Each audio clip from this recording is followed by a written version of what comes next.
Hello everyone. तो आज की वीडियो में हम लोग पढ़ेंगे क्लास 6 हिस्ट्री का chapter 3 in the earliest cities. तो चलिए स्टार्ट करते हैं। सबसे पहले द स्टोरी ऑफ हड़प्पा।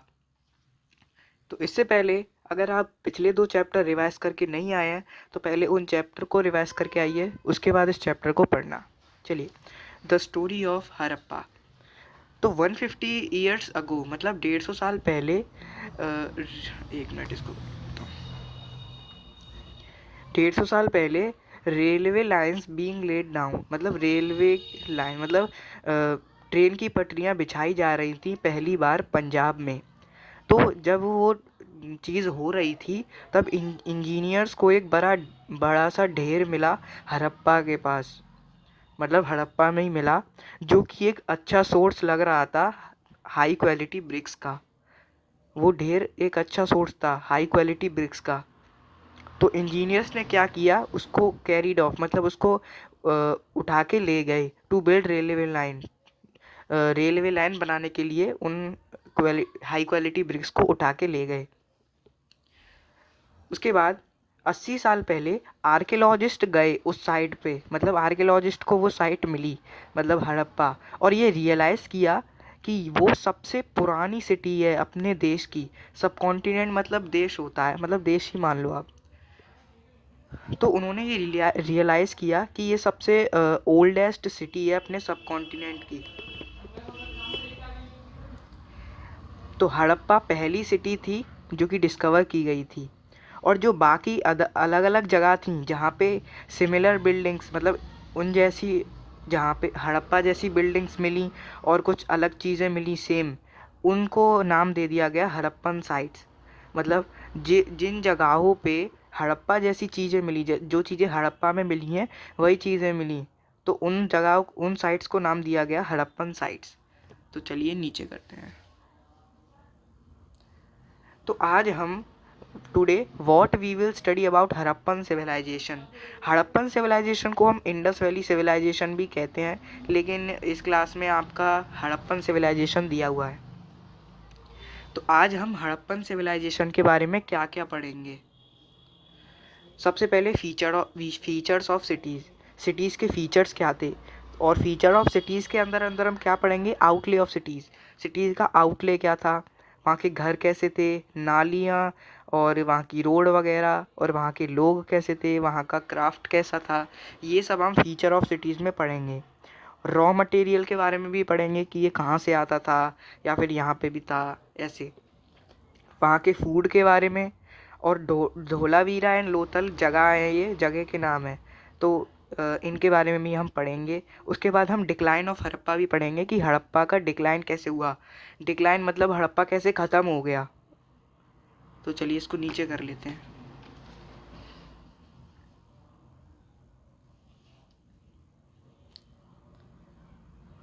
तो पहला टॉपिक आता है हमारा फीचर्स ऑफ सिटीज़। यहाँ पे फीचर्स ऑफ सिटीज़ में हमारे 4 टॉपिक थे।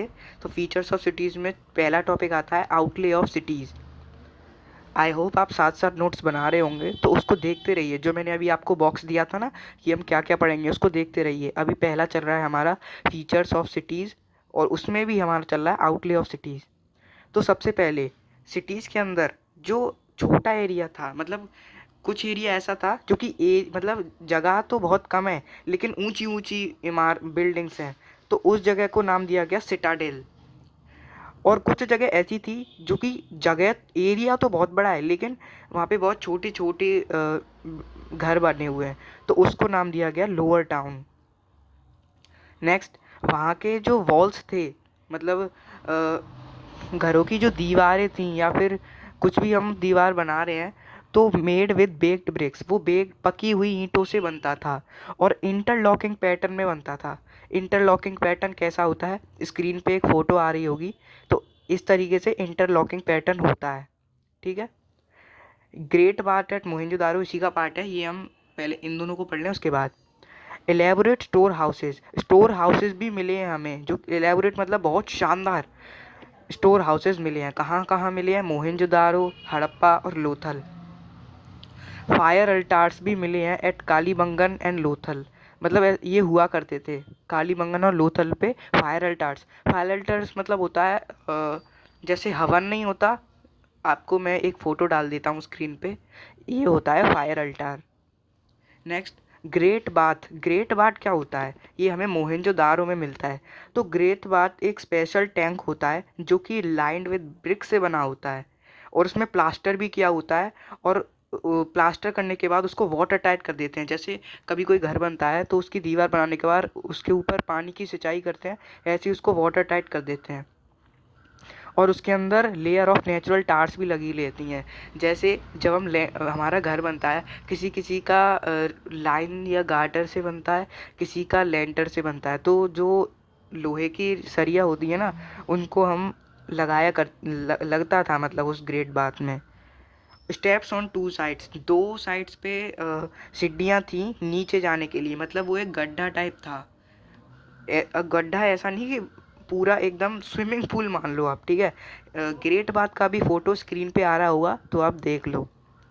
और उसके चारों तरफ रूम्स बने थे, ये आप देख सकते हो, रूम्स बने हैं चारों तरफ, फोटो आ रहा होगा ठीक है। और उसमें जो पानी आता था वो वेल वाटर, मतलब कुएं का पानी उसमें डालते थे, जिसको यूज़ करने के बाद, एक बार यूज़ करने के बाद उस पानी को ड्रेन आउट कर देते, मतलब बाहर निकाल देते थे। तो ये किस लिए था ग्रेट बाथ? इम्पोर्टेंट पीपल जैसे राजा महाराजा, वो एक डुबकी मारते थे ऑन इम्पोर्टेंट ओकेजन्स पे एक डुबकी मारते थे इम्पोर्टेंट पीपल इस ग्रेट बाथ में। चलिए चलते हैं नेक्स्ट टॉपिक की तरफ, जो कि है हमारा फीचर्स ऑफ सिटीज़ में ही हाउसेस, ड्रेन्स और स्ट्रीट्स।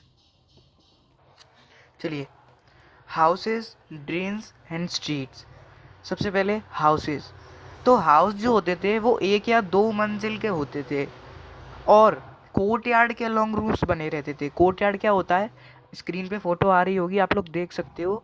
मतलब ऐसे कोर्टयार्ड बना रहता है और उसके अराउंड रूम्स बने होते हैं। और घर में सेपरेट बाथरूम भी होता था, मतलब बाथरूम अलग से होता था। और जो सप्लाई ऑफ वाटर थी वो कुएं की थी, मतलब पानी घर में कुएं में से लाते थे लोग भर भर के। Next, drains and streets. Drains मतलब आप नाली समझ लो और स्ट्रीट्स मतलब रोड, ठीक है। तो जो ये ड्रेन्स और स्ट्रीट थे वो एक स्ट्रेट लाइन में थे, ऐसा नहीं कि ऐसे ऐसे टेढ़ा मेढ़ा, ये एक स्ट्रेट लाइन में थे। और ड्रेन ड्रेन मतलब नाली का एक जेंटल स्लोप था, मतलब ये मान लो ये है तो ये ऐसे नहीं है, ये थोड़ा ऐसे झुका हुआ होगा ताकि पानी इसमें से ऐसे बह जाए। अगर ऐसे सीधा होगा तो पानी नहीं जा पाएगा, लेकिन अगर ऐसे थोड़ा सा टिल्ट कर देंगे तो पानी जाएगा नीचे। ऐसे ज़्यादा तो नहीं था पर थोड़ा बहुत था जिससे कि पानी बह जाए। छोटी छोटी नालियाँ स्ट्रीट से कनेक्टेड थी, मतलब रोड से कनेक्टेड थी। नेक्स्ट, पीपल मतलब लोग। कौन से लोग रहते थे, कैसे कैसे लोग रहते थे सिटी में? Rulers, scribes, craft person, travellers, children.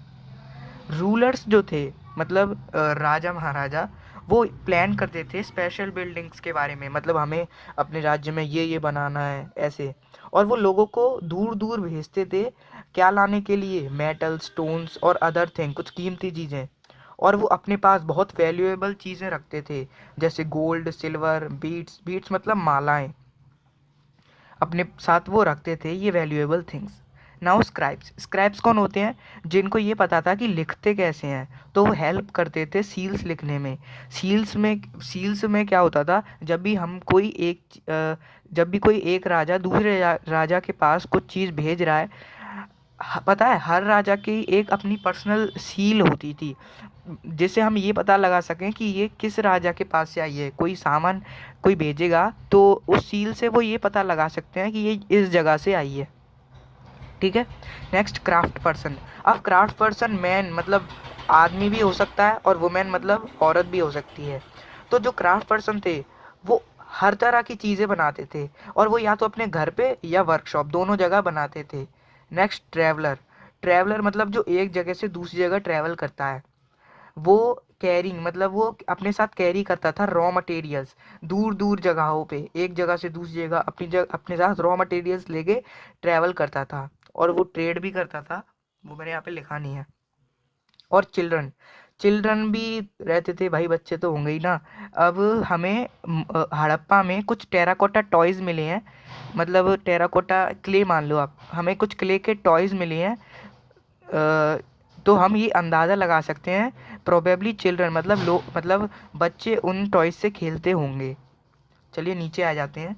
तो हमारा लास्ट फीचर्स ऑफ सिटीज़ का हमारा लास्ट टॉपिक रह गया है, सब टॉपिक, जो कि है क्राफ्ट। Now craft. तो metals like gold, silver, bronze, copper, ये सब मेटल्स होते हैं। तो गोल्ड और सिल्वर से ऑर्नामेंट्स और वेसल्स, ऑर्नामेंट्स मतलब गहने वगैरह, और वेसल्स मतलब बर्तन, तो गोल्ड और सिल्वर से ये दोनों चीज़ें बनती थी। और ब्रॉन्ज और कॉपर से ये चारों चीज़ें बनती थी, ऑर्नामेंट्स, वेसल्स, टूल्स, वेपन्स। ठीक है। स्टोन्स जो होते थे वो चर्ट से बने होते थे। चर्ट एक स्पेशल काइंड का छोटा सा पत्थर होता है। आप गूगल पे जाके सर्च करो चर्ट तो आपको पता चल जाएगा। Next shells. शेल्स मतलब होता है शंख, मतलब रेत वगैरह में आपको जो शंख मिलते हैं ना वाइट कलर के, वही होते हैं शेल्स। बीड्स मतलब मालाएं। ये क्राफ्ट बता रहा हूँ मैं कि मोहनजोदारो में क्या क्या क्राफ्ट का सामान मिलता था। मोहनजोदारो नहीं, हड़प्पा। बीड्स मतलब मालाएं। मालाएं किसकी बनी होती थी? कार्नेलियन एक स्पेशल काइंड का स्टोन होता है, बहुत बहुत प्रेशियस स्टोन होता है। वेट्स और ब्लेड्स। वेट्स मतलब मैं पता नहीं लगा पाया, लेकिन मैं पता लगा कि आपको अगली वीडियो में ज़रूर बता दूंगा। मैंने बहुत ढूंढा लेकिन मेरे को पता नहीं लगा कि इसका मतलब क्या होता है। अगर आपको पता चले तो आप प्लीज़ मुझे कमेंट में बता देना। और ब्लेड्स भी होते थे। ब्लेड्स तो आपको पता ही है क्या होता है, मतलब ब्लेड काटने वाला। सील्स के बारे में मैंने आपको बता दिया। सील्स रेक्टेंगुलर शेप में होता था और उसके ऊपर एनिमल्स कार्व्ड होते थे, मतलब एनिमल्स छपे हुए होते थे। स्क्रीन पे आ रहा होगा एक फोटो, तो इस तरीके से दिखते थे सील्स। ये सब हमें एक्सकेवेशन के थ्रू मिला है ये सब सामान। पॉट्स जो होते थे उसके ऊपर ब्लैक डिज़ाइन बनी रहती थी। बहुत डेकोरेटिव पॉट्स हुआ करते थे। मैंने आपको कौन से चैप्टर में बताया था? सेकेंड चैप्टर में मैंने आपको बताया था कि बहुत डेकोरेटिव स्पॉट्स हुआ करते थे जब सेटल्ड लाइफ आ गई थी। Next, cotton at Mehrgarh. Cotton भी मिली मेगढ़ में। हमें मोहनजोदारो में एक स्टोन का स्टैचू मिला, एक मैन का, जो कि पहना हुआ था, कॉटन के कपड़े पहना हुआ था। गारमेंट्स मतलब कपड़े। तो हमें ये स्टैचू मिला मोहनजोदारो में। उसके बाद स्पिंड वोल्स मतलब आपके घर में आपकी दादी वगैरह कुछ आसन वगैरह बनाने के लिए जो दो सुई वगैरह होती है ना, अगर मेरे पास फ़ोटो मिलेगा तो मैं यहाँ पे लगा दूंगा स्क्रीन पे, आप लोग देख सकते हो। मतलब अगर लगा दिया होगा तो आप लोग देख लो। इस तरीके से होते थे स्पिंड वोल्स। तो ये यूज़ किए जाते थे टू स्पिन थ्रेड। मतलब थ्रेड मतलब होता है धागा, धागे को स्पिन करने के लिए, धागे से कुछ बनाने के लिए। और फाइन्स भी थे, मतलब ये इस पे भी एक पॉइंट आएगा, EFG, यहाँ पे जी लिख लेना आप। फाइन्स क्या होता है? फाइनली ग्लेज्ड मतलब होता है चमकता हुआ। सेरामिक ऑब्जेक्ट, सेरामिक मतलब बेक्ड ऑब्जेक्ट्स, ये क्ले से बने हुए होते थे फाइन्स, जैसे प्लेट हो गया। तो इस तरीके से फाइन्स होते थे। नेक्स्ट आ जाते हैं फीचर्स ऑफ सिटीज़। अब हमारा कंप्लीट हो गया। एक मिनट में आपको दिखा देता हूँ। देखो यहाँ पे फीचर्स ऑफ सिटीज़ में हमने outlay of cities, houses, drains, streets, people और क्राफ्ट ये पढ़ लिया। अब हम आते हैं रॉ मटेरियल पे। रॉ मटेरियल में ज़्यादा नहीं है पर जो है हम पढ़ लेते हैं। तो जो रॉ मटेरियल है ये कहीं कहीं लोकली अवेलेबल होता था, और अगर नहीं होता था तो हम इसको दूर जगहों से मतलब मंगा लिया करते थे। मैंने आपको बताया था कि जो रूलर्स थे वो लोगों को भेजते थे कीमती सामान लाने के लिए, तो यहाँ पे वो उनसे मंगा लिया करते थे अगर नहीं है तो। रॉ मटेरियल में क्या क्या आ जाता है? कॉपर। कॉपर मिलता है प्रेजेंट डे राजस्थान, राजस्थान में कॉपर सबसे ज़्यादा मिलता है, और वेस्ट में भी मिलता है। ओमान, ओमान देश का नाम है, ठीक है। टिन, टिन कहाँ पे मिलता है? ईरान और प्रेजेंट डे अफगानिस्तान, अफगानिस्तान और ईरान में टिन बहुत ज़्यादा मिलता है। और गोल्ड कर्नाटका में मिलता है, कर्नाटका तो हमारे देश में ही है। और जो प्रीशियस स्टोन्स थे, मतलब कीमती पत्थर जो हुआ करते थे, जैसे कि आपका हो गया कार्नेलियन, ये ऐसे कीमती जो पत्थर थे वो अफगानिस्तान, ईरान और गुजरात में ज़्यादा मिलते हैं। चलिए हमारा रॉ मटेरियल भी कंप्लीट हो गया, छोटा सा ही था ये। अब चलते हैं फूड। फीचर्स ऑफ सिटीज़ हो गया, रॉ मटेरियल हो गया, फूड। अब फूड नेक्स्ट है। अब आ जाते हैं फूड पे। तो जो फार्मर थे वो ग्रो किया करते थे वीट, बार्ले और राइस और पीस एटसेट्रा, ये सब चीज़ें फार्मर ग्रो करते थे। अब हमें कैसे पता चला, तो हमें एक प्लाव मिलता है, प्लाव मतलब हल, मतलब समाधान वाला हल नहीं, खेती करने वाला हल। हमें रियल तो नहीं मिलता बट हल का टॉय मॉडल मिलता है, जो कि स्क्रीन पे मैं फ़ोटो लगा दूंगा। ऐसा हमें एक टॉय मॉडल मिला है प्लाव का। लेकिन हम इसके बारे में ये श्योर नहीं है कि उसको मैन यूज़ किया करते थे या वुमेन, या फिर दोनों यूज़ किया करते थे, दोनों भी कर सकते हैं। तो ये ऐसे एरिया में रह रहे थे जहाँ पे, हड़प्पा एक ऐसा एरिया था जहाँ पे लो रेनफॉल था, मतलब बारिश बहुत कम करती थी पड़ती थी, इसलिए इरिगेशन भी उनको प्रैक्टिस करना पड़ता था। इरिगेशन मतलब खेतों में पानी देना, ठीक है। और फार्मर तो हो गया, अब हर्डर किन किन एनिमल्स को रियर कर रहे थे, शीप, गोट, कैटल एटसेट्रा, यहाँ पे ईटीसी एटसेट्रा भी लिख लो, ऐसे जानवरों को वो रियर कर रहे थे। फूड हो गया हड़प्पा का। नेक्स्ट आते हैं धोलावीरा एंड लोथल। तो धोलावीरा एंड लोथल जगह के नाम है, इनके बारे में हम थोड़ा बहुत पढ़ लेते हैं, उसके बाद हमारा लास्ट टॉपिक बच जाएगा decline of Harappa. Now Dholavira and Lothal. तो सबसे पहले पढ़ते हैं धोलावीरा के बारे में। तो धोलावीरा रन ऑफ कच्छ के पास है। तो इसकी लोकेशन अगर कोई आपसे पूछे तो खादेर बेट, मतलब खादेर बेट में है, ये एक विलेज है, ठीक है। तो जो धोलावीरा की स्क्रिप्ट है वो बहुत यूनिक है। ये वाइट स्टोन पे लिखी जाती है और बड़ी बड़ी राइटिंग में लिखी जाती है। जनरली जो हड़प्पन स्क्रिप्ट होती है वो बहुत छोटी चीज़ों पे लिखी जाती है, जैसे कि सील हो गया, ठीक है। लेकिन धोलावीरा की स्क्रिप्ट बहुत यूनिक थी क्योंकि वो बड़ी बड़ी राइटिंग में लिखी जाती है। तो जो धोलावीरा था वो 3 पार्ट्स में डिवाइड था। कौन से 3 पार्ट्स तो नहीं दिए हैं, लेकिन बस इतना दिया है कि वो 3 पार्ट्स में डिवाइड था। और हर हर पार्ट का एक एंट्रेंस गेटवे था, और हर एक पार्ट सराउंडेड था मैसिव वॉल्स, मतलब बड़ी बड़ी दीवारें बनी हुई थी, किलाबंदी हुई थी, मतलब आप ये मान लो, ठीक है। और ये धोलावीरा में एक लार्ज ओपन एरिया था जो कि पब्लिक सेरेमनीज के लिए यूज़ किया जाता था, मतलब किया जा सकता था पब्लिक यूज सेरेमनीज के लिए। नाउ आते हैं लोथल। तो लोथल बेसिकली एक डॉकयार्ड जैसा था। ये क्लोज टू गल्फ ऑफ खम्बत के पास है, मतलब ये गल्फ ऑफ खम्बत के पास है लोथल। अगर इसकी कोई लोकेशन पूछे तो आप लोग बता देना, गुजरात में, beside a tributary of Sabarmati. Sabarmati एक रिवर का नाम है, तो इसकी एक ट्रिब्यूटरी के बिसाइड में, मतलब पास में ही समझ लो। तो लोथल में एक स्टोर हाउस भी था, स्टोर हाउस जहाँ पे हमें सील्स और सीलिंग मिली हैं, ठीक है। सील्स मैंने आपको बता ही दिया। Raw material like precious stones easily available. Lothal में रॉ मटेरियल जैसे प्रीशियस स्टोन्स हो गए वो बहुत इजीली अवेलेबल था, आसानी से मिल जाता था। और ये एक बहुत इम्पोर्टेंट सेंटर था सामान बनाने के लिए, स्टोन, शेल्स, मेटल, इन तीनों चीज़ों से सामान बनाने के लिए ये बहुत इम्पोर्टेंट सेंटर था। नेक्स्ट लास्ट टॉपिक, सब टॉपिक हमारा बच जाता है, जो कि डिक्लाइन ऑफ हड़प्पा, इसको भी हम पढ़ लेते हैं। Decline of Harappa around 3900 years ago change, मतलब 3900 ईयर्स अगो के आसपास चेंज होने लगा हड़प्पा में। क्या क्या चेंज होने लगा, लोगों ने बंद कर दिया बहुत सारी सिटियों में मतलब लोगों ने बंद कर दिया सिटियों में, मतलब शहरों में रहना। और जो वेट्स सील्स थी वो ज़्यादा यूज़, मतलब अब यूज़ नहीं होता था उनका। Raw material from distance places no more bring, मतलब पहले राजा जो रॉ मटेरियल मंगाते थे दूर दूर जगहों से, वो अब नहीं मंगाते थे। और पूरी जो सिटी है मोहनजोदाड़ो, उसमें पूरा कचरा कचरा फैल गया, सड़कों पे कचरा, ऐसे पूरा गंदगी हो गई। Drainage system broke down, drainage system वहाँ का टूट गया। पहले क्या होता था, मतलब बहुत बढ़िया ड्रेनेज सिस्टम था यहाँ का, एक नाली से दूसरी नाली कनेक्ट है, ऐसे बिल्कुल सड़कों पे गंदगी नहीं होती थी। ये भी इनका टूट गया, बिल्कुल ख़राब हो गया। और लेस इम्प्रेसिव हाउसेस बिल्ट, मतलब बहुत कम, बहुत गंदे गंदे हाउस बनने लगे। पहले के हाउस तो बहुत इम्प्रेसिव थे, मतलब बहुत शानदार थे, इम्प्रेस करने वाले थे, लेकिन अब इतने बढ़िया हाउस नहीं बन रहे थे। अब ये सब चेंजेस क्यों हुए, इनके कुछ यहाँ पे मेजर रीजंस लिखे हैं। रिवर्स ड्राइड अप, नदियाँ सूख गई, डिफॉरेस्टेशन, ज़्यादा पेड़ काटने की वजह से ये सब हुआ।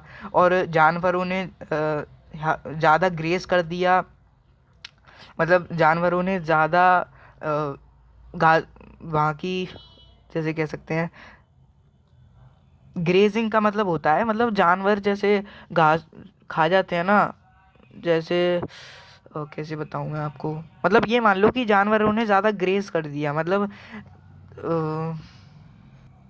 ज़्यादा उन्होंने हरा भरा ज़्यादा खा लिया, जिससे कि जो ग्राउंड के ऊपर घास होती है ना ग्रीन कवर की, वो जानवरों ने साफ कर दी खा के, जिससे ग्रीन कवर भी वहाँ का रिमूव हो गया और बाढ़ आ गई। और जो रूलर्स थे उन्होंने अपना कंट्रोल खो दिया, इस वजह से ये सब चेंजेस हुए। ठीक है, तो यहाँ पे हमारा चैप्टर समाप्त होता है, लेकिन उससे पहले यहाँ पे मैंने आपको एक चीज़ छोड़ दी थी, हाउसेज ड्रेन्स एंड स्ट्रीट्स में, ये दोनों मैंने आपको समझा दी थी है। लेकिन यहाँ पे मैंने एक और चीज़ लिख रखी है कि ये जो हाउसेज और ड्रेन्स थे ये प्रोबेबली प्लान, मतलब एक ही टाइम पे ये प्लान किए गए थे और बनाए गए थे। हाँ, ऐसा हमें क्यों लगता है, क्योंकि ये इस तरीके से बने थे कि एक चीज़ अगर नहीं बनेगी तो दूसरी बन ही नहीं पाएगी। मतलब ये मान लो कि ये दोनों चीज़ें एक ही टाइम पे बने थे। ठीक है, तो चलिए हमारा चैप्टर यहाँ पे ख़त्म होता है। आई होप आपको सब कुछ अच्छे से समझ में आया होगा। कुछ ना समझ में आया हो तो आप मुझसे कमेंट में पूछ सकते हैं। तो चलिए मिलते हैं नेक्स्ट चैप्टर में, चैप्टर 4 में। अगर आपको थोड़ा सा भी हेल्पफुल लगा हो ये वीडियो तो वीडियो को लाइक कर देना, अपने फ्रेंड्स के साथ ज़रूर इस वीडियो को शेयर करना, और चैनल पर नए हो तो सब्सक्राइब भी कर देना। चलिए मिलते हैं नेक्स्ट चैप्टर में, तब तक के लिए बाय।